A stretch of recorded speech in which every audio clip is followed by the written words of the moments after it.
Hello, everyone, and thank you for joining today for the Kirby seminar. My name is Philip Keane. I work at the Kirby Institute in the HIV Epidemiology and Prevention Program, and I'm also with Philip Cunningham, the co-chair of the National HIV Testing Policy Expert Reference Group. I'd like to begin by acknowledging the traditional custodians of the lands on where I am today, which is the lands of the Bedegal people of the Eora Nation, and I pay my respects to their elders past and present. And I also extend that respect to any Aboriginal and Torres Strait Islander people who might be here with us today. In a moment, I'll introduce Muhammad, but just some housekeeping. There'll be a presentation by Muhammad. If anyone has any questions, please put them in the Q&A box. I'll be monitoring those. And when we get to the end of Muhammad's presentation, we'll be fielding questions from there. So I'm very pleased to introduce Dr. Muhammad Jamil. Muhammad is a technical officer at WHO's Global HIV, Hepatitis and STI Programmes based in Geneva, where he supports HIV testing services, including country support, guideline development, and the prioritisation of research. Muhammad is a medical doctor, and many people from the Kirby would remember that Muhammad was also a PhD candidate and graduate from the Kirby Institute. And while Muhammad was at the Kirby Institute, he also worked on research and surveillance positions. And in 2018, he went from Kirby to the WHO. So it's great to have Muhammad back today. I think it's good that we're having this presentation just after the World AIDS Conference in Montreal last week, and there were a couple of important things that happened there. There was an announcement of a very cheap HIV self-test, the WANFO test, which will be made available for $1, and that will increase uptake, we hope. And also the WHO released new PrEP guidelines, which include the use of HIV self-tests for PrEP monitoring, particularly in low and middle income countries. But I think now I'd like to hand over to Muhammad. Okay, super. Thanks again, Philip. Good afternoon, everyone. I'd also like to begin by acknowledging the traditional owners of the land and their elders past and present, and extend my respect to any Aboriginal and Torres Strait Islander people who might be present in the audience today.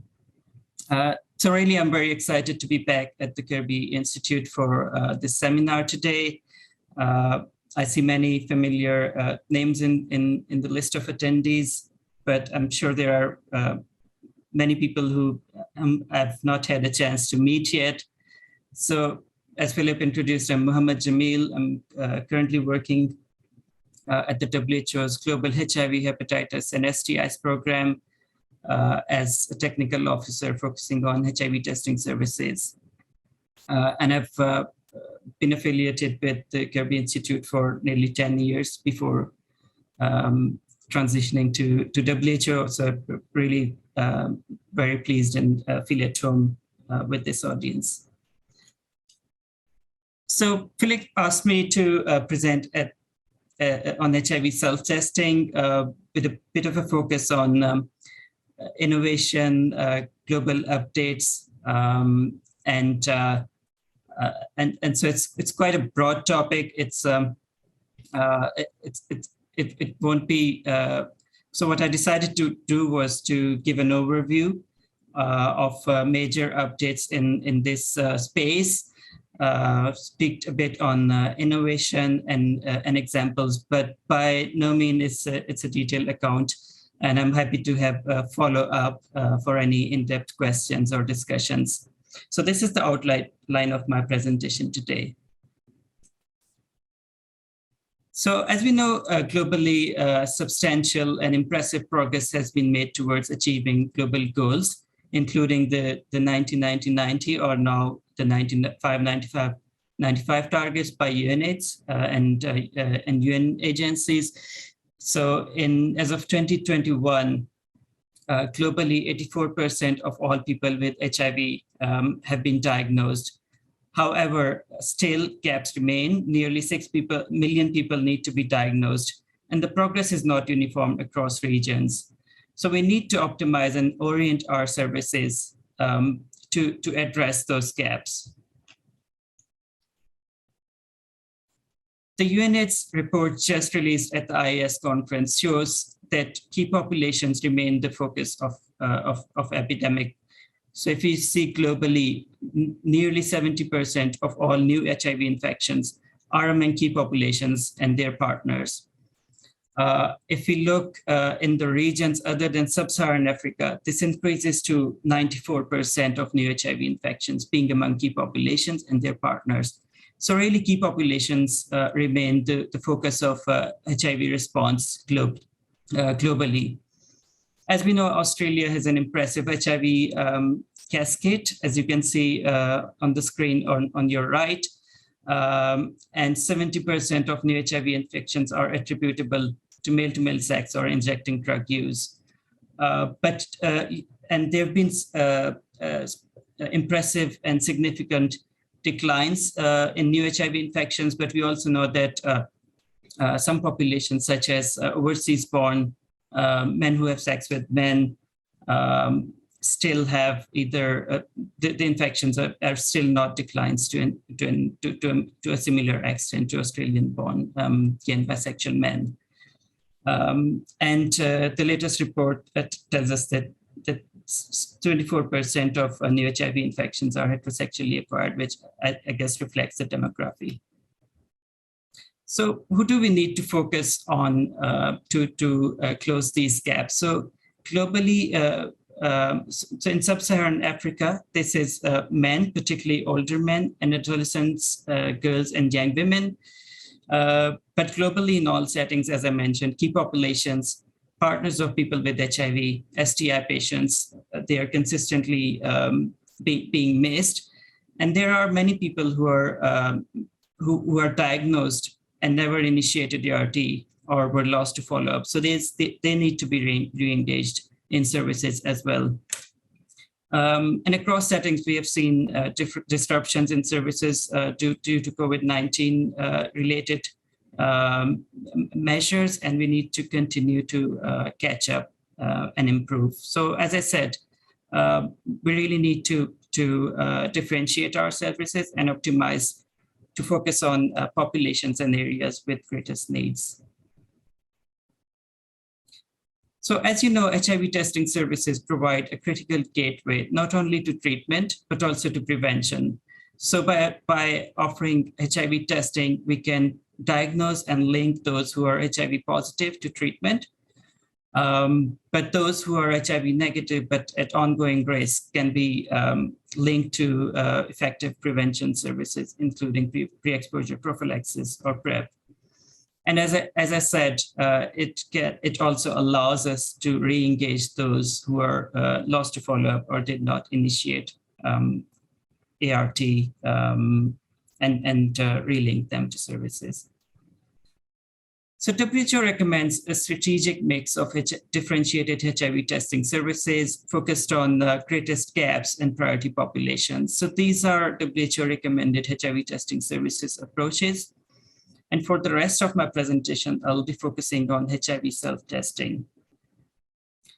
And I would like to frame it in the context of broader self-care and self-testing approaches. So this slide is showing a different aspects of self-care and their definitions.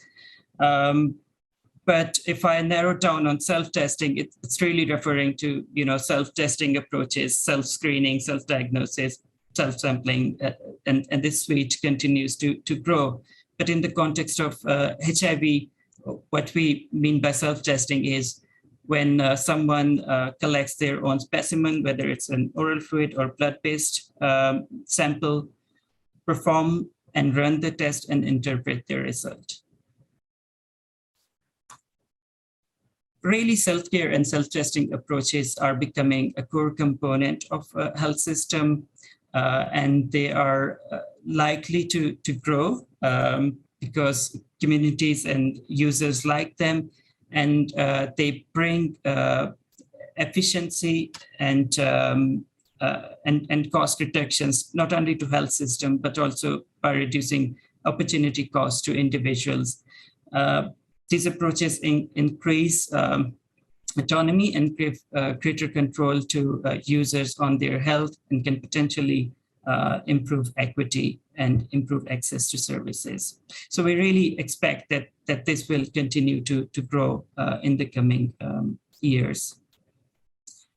So really, we have come a long way in this area, in self-testing. So for HIV, the first discussions actually started early in the epidemic in 1980s. But really, the first breakthrough was when the OraQuick HIV self-test was approved by the FDA in the US in 2012. Around the same time, WHO held first global consultation on HIV self-testing, bringing together partners.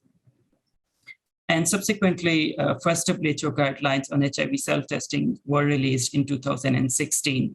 And later on, these were updated with refreshed evidence in 2019. And in between, several operational and implementation guidelines were also produced.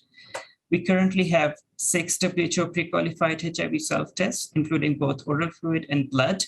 And there are additional recommendations. So there is an overarching self-care recommendation by WHO, and we now have a recommendation on hepatitis C self-testing and COVID-19 self-testing. And all of these were informed by our extensive experience and work in HIV self-testing space. So our systematic reviews show that HIV self-testing is a safe and accurate approach. It is highly acceptable across a range of settings and populations. It does increase access to testing and increasing uptake and frequency, particularly for those who do not otherwise test for HIV. And our systematic reviews show that positivity and linkage rate with HIV self-testing is comparable to standard testing approaches, but really due to increased uptake, we see that greater absolute number of people are diagnosed and linked to care. So based on this evidence, in 2019, WHO recommended HIV self-testing as an additional approach to HIV testing services. We do highlight providing options and choice in service delivery, options and support tools that is desirable where feasible, and meaningful engagement of communities, not only in the design of model and approaches, but also in their implementation and monitoring. So these papers summarize the latest evidence that we have on HIV self-testing. I won't go into the detail, but the links are available and the slides can be shared afterwards, and you can have a look at your own convenience if you're interested. But what I did want to show briefly was that, so this forest plot is showing HIV self-testing uptake by distribution and service delivery model. So what we see is across a range of service delivery models and distribution approaches that are listed here, we see that HIV self-testing consistently increases uptake compared to standard approaches.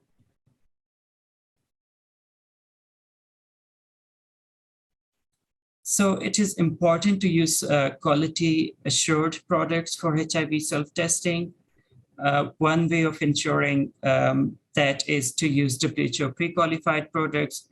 But I know in many high-income settings, the national regulatory authorities do their own assessment and evaluation of kits before registering them for use in country nationally. So, for example, the TGA, or the Therapeutic Goods Administration of Australia, would assess the self-test kit before registering for national use. So here I'm showing the WHO pre-qualified products. So we currently have 6 products.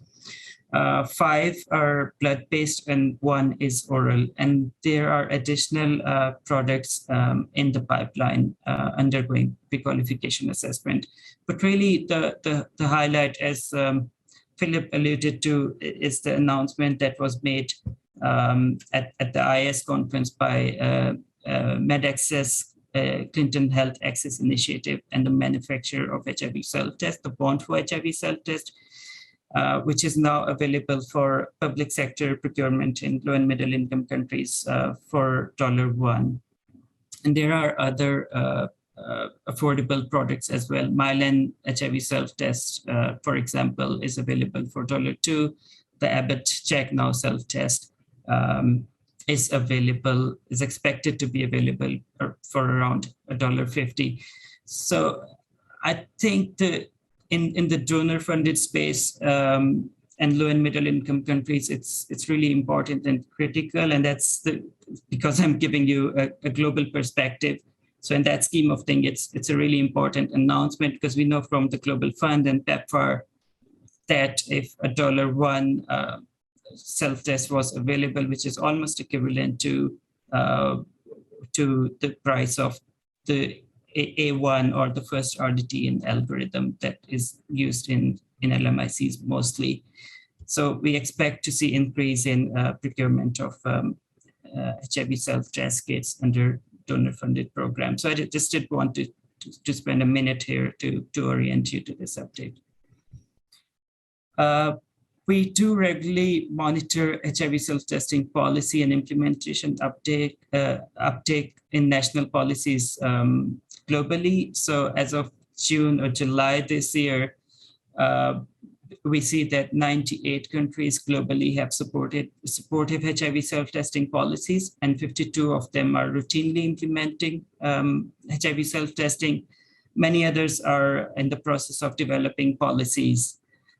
But when we look at regional uptakes, you start to see differences, and you see that in Eastern Southern Africa and Central and West Europe and North America, the uptake is greater compared to other regions. So there are some disparities, and it's not so uniform. In Asia Pacific, particularly, the uptake remains low, as well as implementation. The demand for HIV self-testing in low and middle income countries continues to grow. By 2025, we forecast that the demand will increase to over 26 million HIV self-tests procured. Although this signifies significant and steady increase, it still represents a small proportion of the overall need for HIV self-test or testing in those countries. And often the demand is concentrated in a small number of countries, particularly those that are funded by the United funded STAR project. As I said earlier, a range of distribution and service delivery models are effective and can be used for HIV self-testing implementation, ranging from community-based models to facility-based, to online and digital platforms, as well as secondary distribution, or more open formats like pharmacies or vending machines. So we really need to optimize and tailor these approaches to meet the local context, epidemiology, and community preferences. A variety of support tools are available to help self-testers accurately perform self-tests and take appropriate actions afterwards, depending on their results. So this would include in-person demonstrations, either one-on-one or in group settings, a demonstration video. For example, when the Atomo self-test was first approved in Australia, it was only available online. The users were required to watch a demonstration video before they could actually order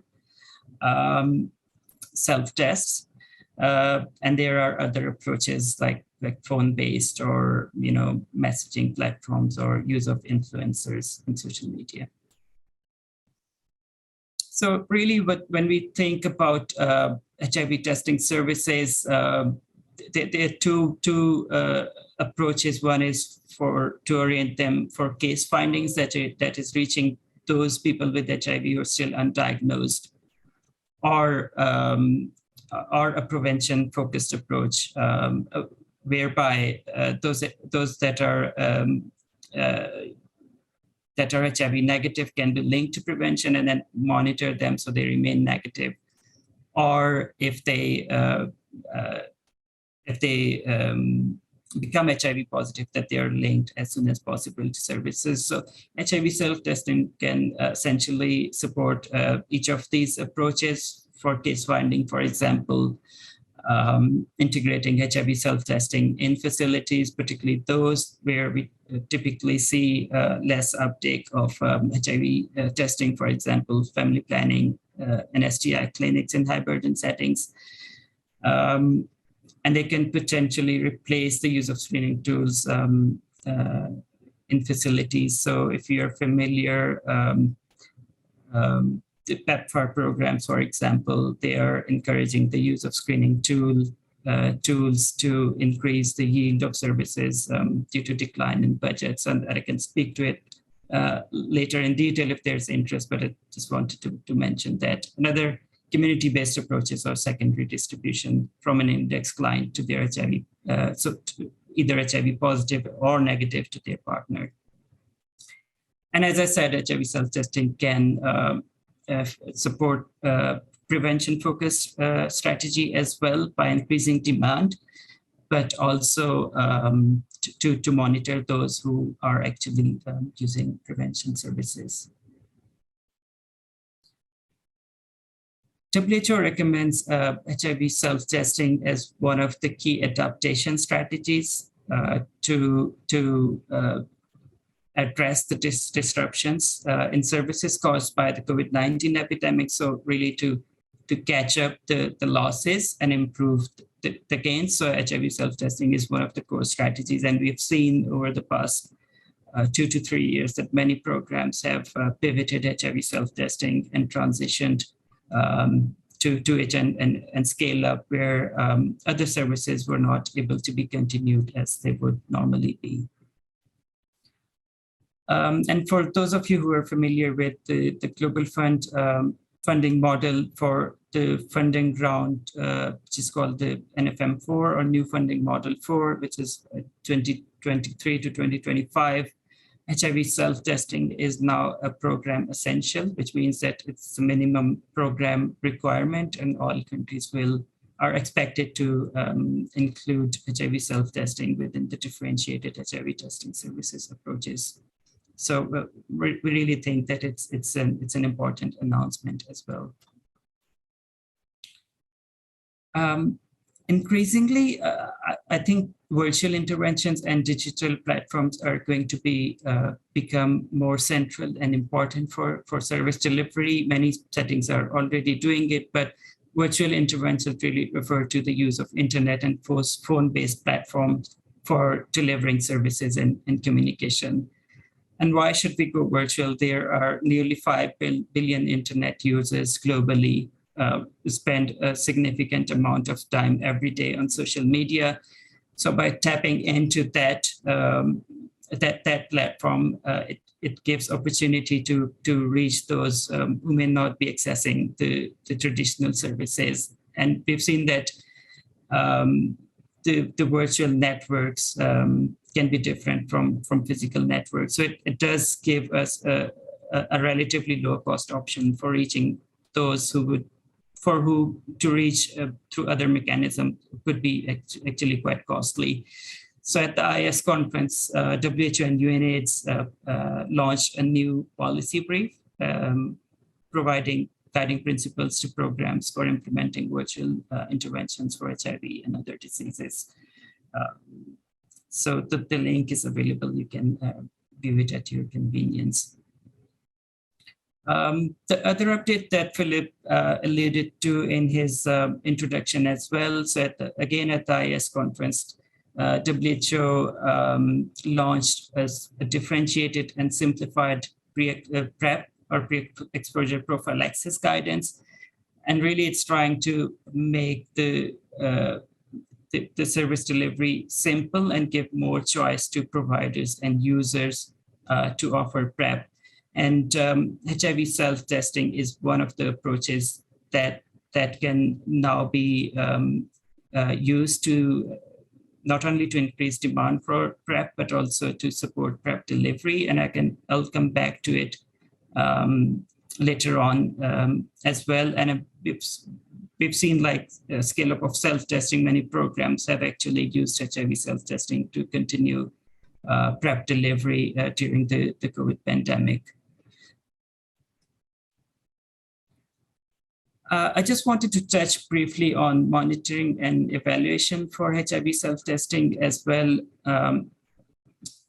We've seen that actually the M&E has been a bit of a bottleneck for many programs, and it's been a barrier for them to introduce HIV self-testing because it's the nature of HIV self-testing challenges the traditional ways we are used to measuring the program. So particularly for HIV self-testing, measuring the use, results, and linkage would be challenging. And our data systems are not really set up to collect that information. So what we recommend is to use our routine data in ways which is not, resource intensive, both financially and from a human resource perspective. So our minimum data collection requirement for programs is to measure the number of HIV self-tests distributed by model and by population. But for other indicators, what we really recommend is to triangulate, use multiple sources of information and data, and use routine systems where we can to do that. And increasingly in programs, digital tools are becoming important for that aspects. For example, use of WhatsApp messaging and chatbots and apps, etc. So just wanted to bring that up as well. Here is an example of a triangulation approach with use of routine data to monitor population level impact of HIV self-testing in Cote d'Ivoire by Atlas program.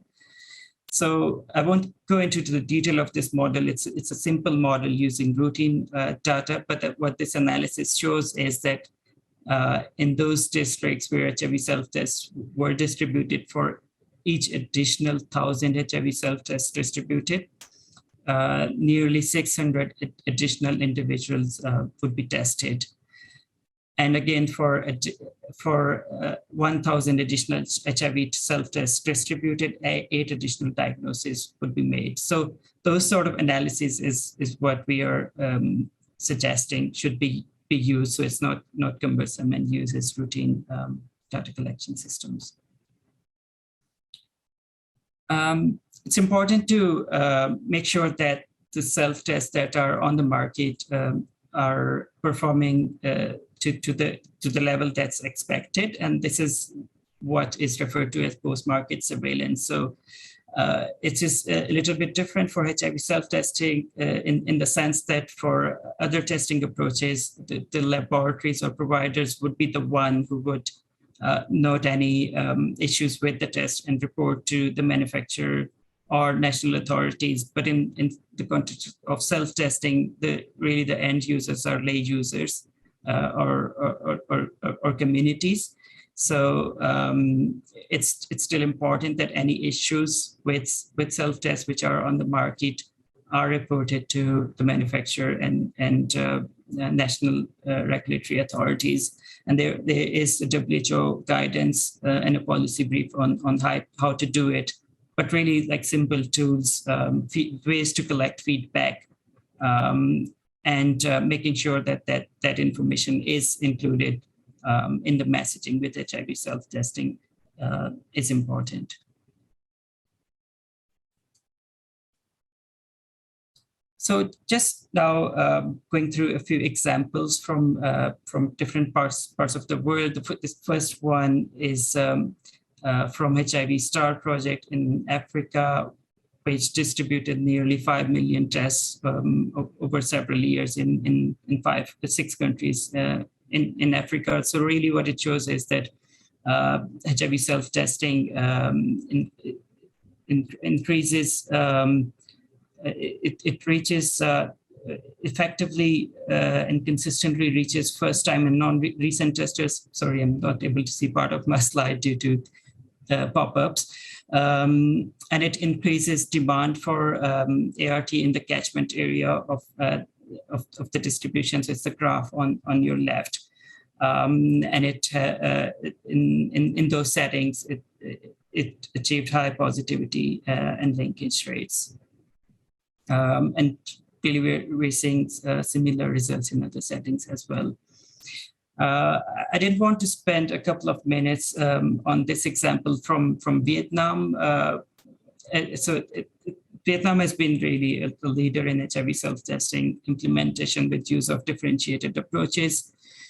So for example, they are offering choices in the types of tests, so both oral fluid and blood, a range of distribution outlets, so direct distribution from community-based organizations to users, the secondary distribution to key populations, and online-based platforms. And really the implementation is led by the community with use of peers for distribution and delivery. And they have options available to assist someone in person or virtually if they need that, if they feel that they need that support. So this is showing the number of tests distributed over the years. So every year.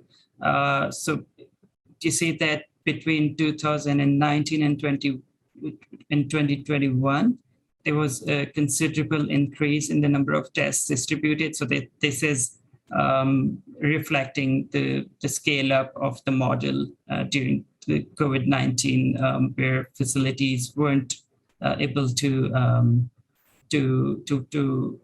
deliver services at their capacity. So really they were able to pivot HIV self-testing for continuity of services. And again, they, in the COVID context, they scaled up their online distribution platform whereby the users could order HIV test kits online and receive the kits in mail, or could pick up at different pickup points, and then virtual and in-person follow-up support was available as needed. So what I want to really highlight here is the potential for HIV self-test to increase demand for prevention, particularly PrEP here. So of those who tested and were negative and went ahead to book for PrEP, a quarter were actually enrolled in the PrEP program. And in a follow-up survey of PrEP users, majority felt comfortable using HIV self-test for monitoring purposes while on PrEP. So using HIV self-test in between visits or for their quarterly testing. Again, another example from Vietnam, there are a couple of programs running in country which focus on different geographic areas. So similar results from different districts and regions. So again, in this program, there was initial decline in distribution during COVID, but they managed to pick up and increase distribution over the follow-up months. And similarly, very high linkage rates to ART among those that tested positive and were confirmed diagnosed, as well as linkage of those who were negative to PrEP services. So this is an example from Indonesia, which is now part of STAR project, the United funded project. Its third extension, which now includes 2 countries from Asia, so Indonesia and India. So over the span of 12 to 18 months, 36,000 kits were distributed to key populations using different distribution models, including community-based distribution, hotspots-based distribution, workplaces, online, and other models. And a significant majority were first-time testers. And it's a setting where we know that the testing and treatment coverage is way lower than the global average. And there is a lot that the country can benefit from self-testing, but it's also an environment which is a bit challenging in terms of policy. So there are other experiences from the region that are published in a report on Australian Federations of AIDS organizations with support of WHO. So you can look at that for other examples. Now, moving on to the Americas, in Brazil, there is now an established HIV self-testing program, which distribute HIV self-test kits directly to key populations, as well as through secondary distribution to partners, and also an online-based distribution is a major component. So again, through those approaches, particularly the internet model is shown here, they managed to achieve a high positivity. What I want to highlight is because they had an established program during the COVID epidemic, they managed to quickly leverage self-tests to increase distribution. So you can see 82% increase in distribution of HIV self-tests that allowed them to prevent any gaps in delivery of HIV testing. They do have locally manufactured and registered products as well. And further efforts are ongoing for integration of hepatitis C self-testing, COVID-19 self-testing, and use of HIV self-tests for PrEP users. In Canada, the self-tests were approved a little late than some of the other countries. So I think it was formally approved in late last year. Several small based programs with community-based distribution and use of peers shows that it does reach a high proportion of untested key populations and non-recent testers. But what I did want to highlight is that at the AIDS conference, there was an $8 million investment announced in HIV self-testing for procurement of kits and distribution through NGOs and community-based organizations. This is a little bit different, an RCT that was presented at the IAS in Kenya, showing the potential of HIV self-testing to support PrEP delivery, where it was comparable in terms of adherence to standard testing and visits, but increased PrEP adherence for single women. This is just a historical diagram of HIV self-test use and policy in the UK. They now have 2 HIV self-tests approved and small campaigns with free HIV self-test distribution by Terence Higgins Trust, for example, and a couple of other partners. But really, they don't have a national program or implementation yet in the country, despite very strong results coming out from a large RCT as well, and success of pilot programs. And I just projected it because it's somewhat similar to the situation in Australia, whereby the first HIV self-test was approved in 2018, but for distribution only through online platforms. In 2021, the TGA allowed sale of Atomo through pharmacies as well. As of now, no oral fluid HIV self-test kit is available in Australia. On the other hand, TGA was quite timely and quick to put forward the requirement for registration of self-tests for other diseases like hepatitis B and C and STIs, as well as COVID. there are currently over 50 self-tests for COVID-19 approved by the TGA. So it does show that countries can move quickly if there is, political will and need. And we've seen this across other countries as well, that the COVID self-tests were quickly approved and adapted.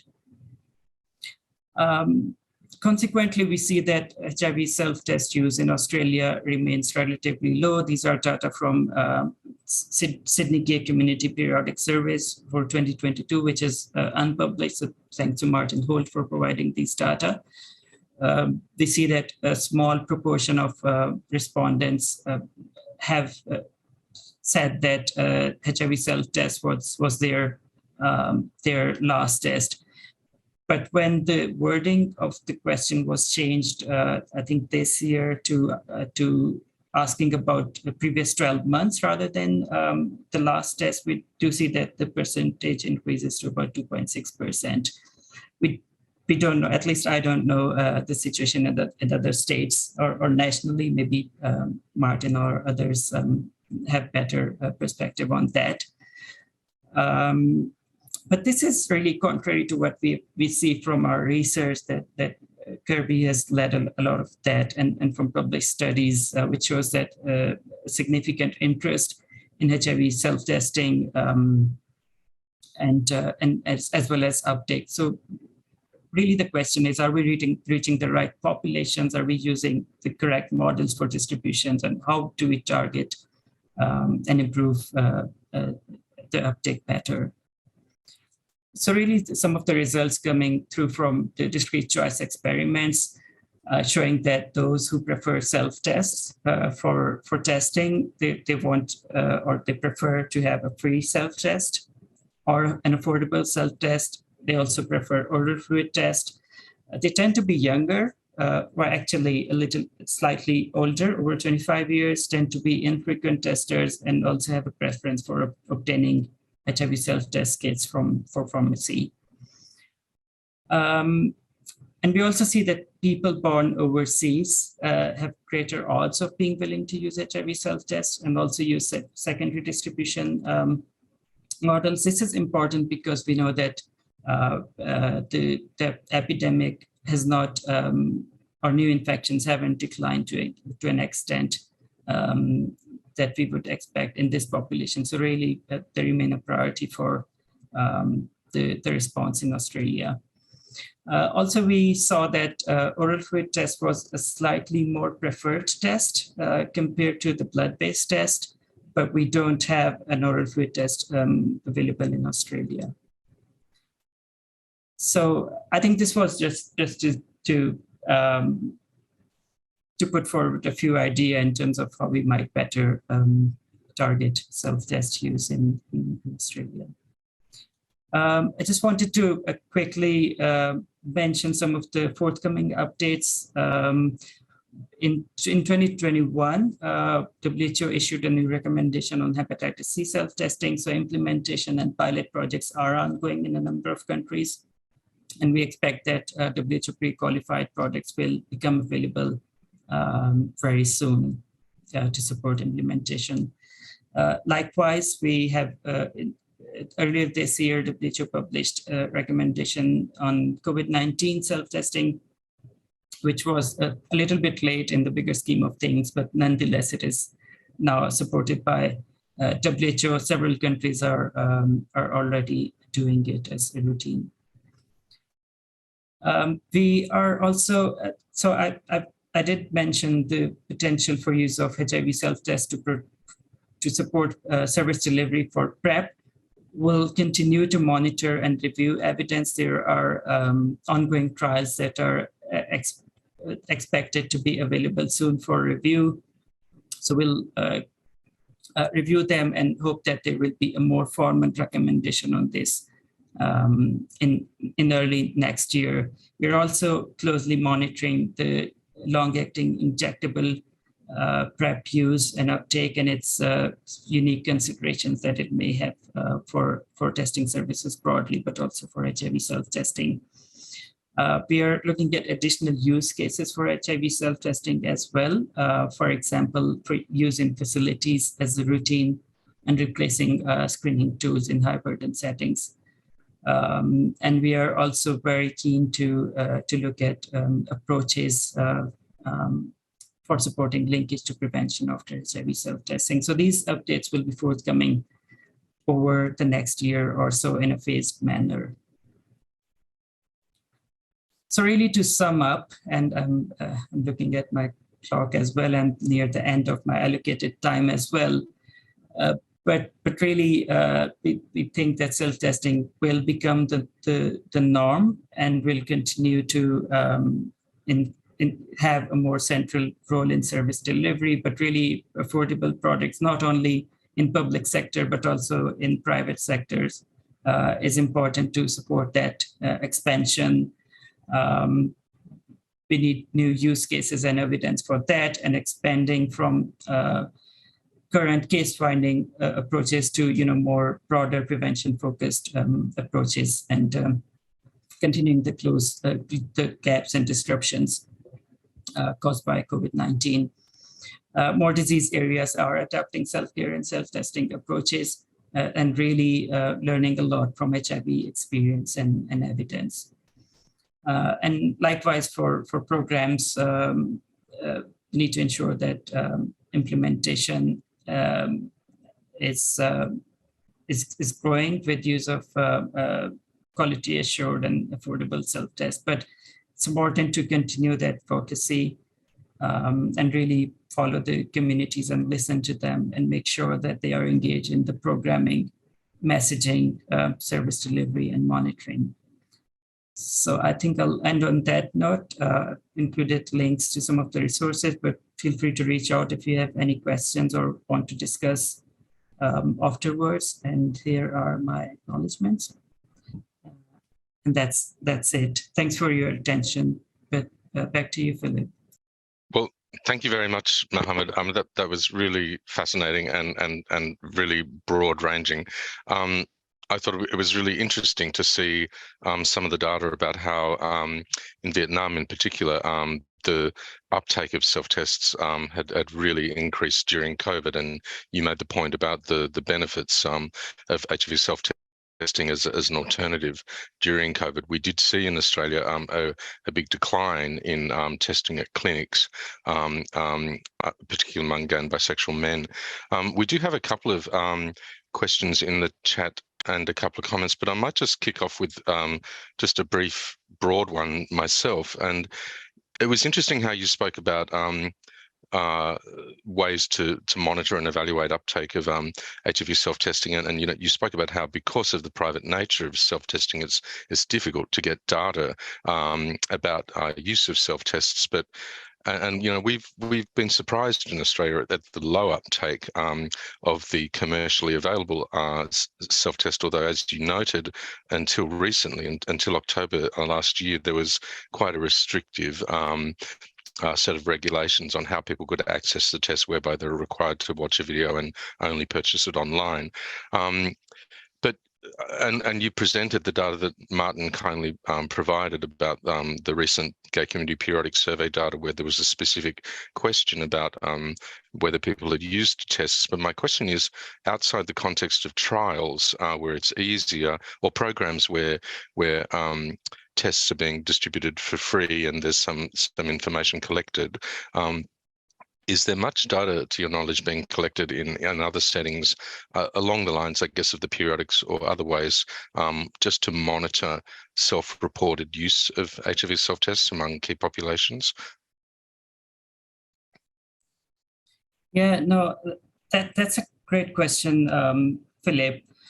And as I said, we do monitor global policy and implementation uptake in countries and regions. So this is a core activity that we do as part of the global AIDS monitoring. Now, monitoring the programmatic implementation and uptake, as I said, it's a little bit challenging, but I think the programs are still finding ways to do it in a way that's efficient, sustainable, and scalable. And as I said, what we do suggest at minimum is, and that's probably the only required indicator that we have in our global monitoring system, is the distribution of HIV self-test kits. So the number of kits distributed, which will give you a sense of the scale of the program, in where it is distributed, through which channels, and who it is reaching. Is it reaching key populations, like other populations, just to make sure that it's reaching those that would actually benefit most from it. In terms of number, now we do have a better handle on numbers for low and middle income countries that projected the demand forecast slides, which is essentially the number of kits procured in low and middle income countries through government funded procurement, but primarily through donor funded procurement. So the major donors with really for HIV self-testing are the United, Global Fund, and PEPFAR. So we do monitor that. In high income countries, it's a little bit challenging because primarily self-tests are available in private sector at a cost to users. And there is very little integration. I don't know if it's the right word, but integration as core strategy for the program, whereby self-tests would be more accessible or offered at for free. Those programs are very, very small. And up until 2018, we actually did forecast and collect sales data in private sector, but it's incredibly difficult to do it accurately. Many manufacturers are not comfortable sharing those data for various reasons. And I think I did ask you as well if you have a sense of what are the volumes that are actually sold out of online sales or pharmacy for tracking, and that information is not available. So really, when we talk about triangulation, it is really you're monitoring the self-reported use through periodic surveys, but at the other end of the spectrum, what is the sales? I think having a handle on that would be helpful as well.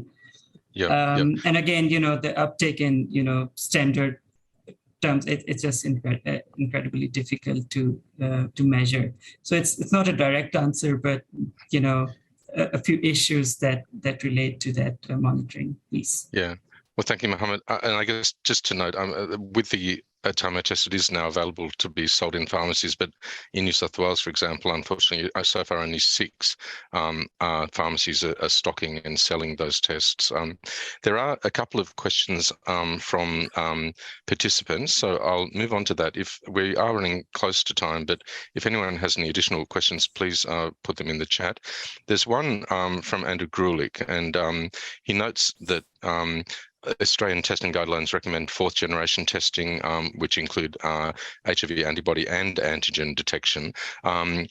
And Andrew asks whether these are readily available, whether there are readily available 4th generation self-tests.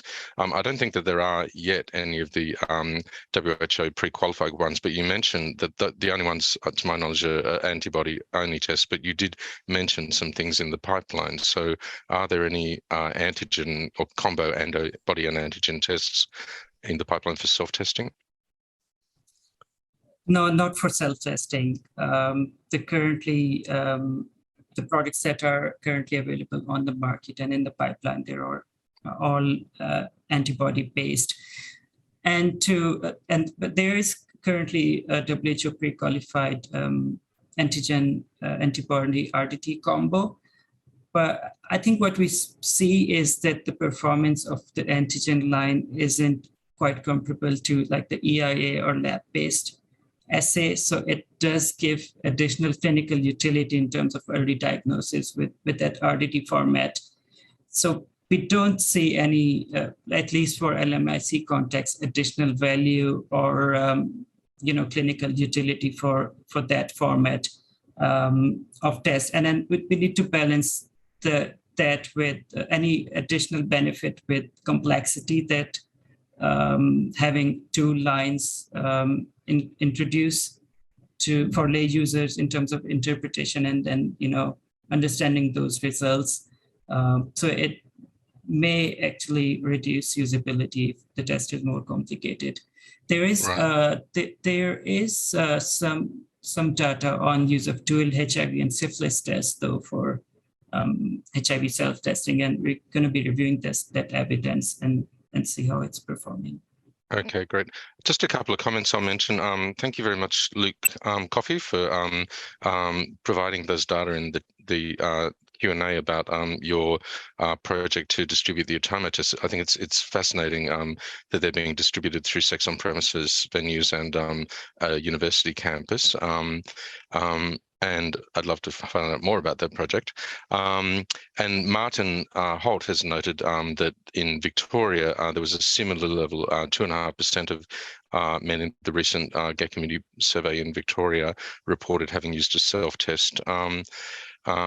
But there's just one final question, and we only have a moment left, but from Muhammad Yusufasi about the sensitivity and specificity of HIV self-test kits. And I guess they would vary. And one thing I know is that a longer window period is required because they're antibody only and they're rapid tests. But anything you would add to that, Muhammad?